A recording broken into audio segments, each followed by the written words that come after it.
বাংলাদেশের এমন কোনো পরিবার নাই যেই পরিবার কোনো না কোনো ভারতীয় পণ্য ব্যবহার হয় না। এই ফ্যাসিস্ট সরকার গত 15-16 বছরে যেভাবে মানুষের উপর নির্যাতন করেছে, জুলুম করেছে, গুম খুন করেছে, পাকিস্তান সরকার তো এরকম করেনি। 71 মুক্তিযুদ্ধ বিরোধের কথা ভিন্ন কথা বলছি। প্রভুদেরকে দিয়ে তারা এতই আনন্দিত যে আমরা তাদেরকে এত দিয়েছি তারা কোনোদিন ভুলতে পারবে না।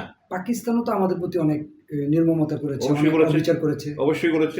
এটা অস্বীকার করার কোনো উপায় নেই। কিন্তু আপনি যদি এই দেশের ভূখণ্ডের ইতিহাস দেখেন, এই পাকিস্তানের আইয়ুব খানের পিরিয়ডে কিন্তু এই দেশের যত ইনফ্রাস্ট্রাকচার যত দেখেন আপনি, এই সব কিন্তু আইয়ুব খানের সময় হয়েছে। তারা করেছে, করার পরে তারা যতটুকু করেছে, তারা বৈষম্য করার পরে যতটুকু করেছে, এটা আমি গ্রহণযোগ্য বলতেছি না। কিন্তু এই গত 15-16 বছর ভারত যেভাবে আমাদের চষেছে সেই ধরনের কিছুই করেনি তারা। ঠিক আছে, এই ফ্যাসিস্ট সরকার গত 15-16 বছরে যেভাবে মানুষের উপর নির্যাতন করেছে, জুলুম করেছে, গুম খুন করেছে, পাকিস্তান সরকার তো এরকম করেনি। 71 মুক্তিযুদ্ধ বিরোধের কথা ভিন্ন কথা বলছি। এর আগ পর্যন্ত কখনোই পাকিস্তান সরকার এমন কোনো কিছু করেনি। সুতরাং যেটা বলছিলাম যে ওরা এই 3টা উদ্দেশ্যে কিন্তু সফল হয়েছে।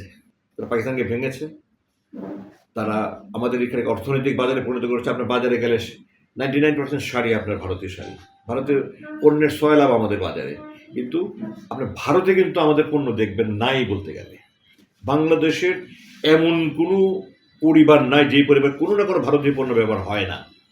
আর ভারতে আপনি খুব কম পরিবার পাবেন, শতকরা 1% পরিবারও পাবেন না যে বাংলাদেশি পণ্য ব্যবহার হয়। তার মানে আমাদেরকে তারা অর্থনৈতিকভাবে তারা আমাদেরকে গোলাম বানিয়ে ফেলেছে। এটা অর্থনৈতিক বাজার আপনি দেখেন না, বাণিজ্য ঘাটতি যেটাকে বলে ট্রেড ডেফিসিট, অকল্পনীয় বাণিজ্য ঘাটতি। আমাদের প্রোডাক্ট আমরা সারা দুনিয়ায় বিক্রি করছি, তারা নিচ্ছে না।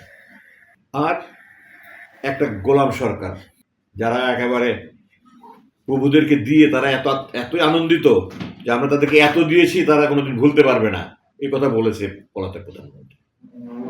তো আমরা দুঃখজনক আমরা এগুলোর প্রতিরোধ করতে পারিনি যে ভারতের আজ্ঞাবহায় আমরা থাকবো না।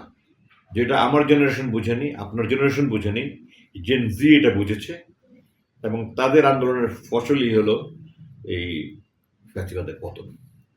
তারা এটা সফলভাবে বুঝেছিল যে ভারত কোনোদিনই আমাদের বন্ধু ছিল না, হতে পারে না।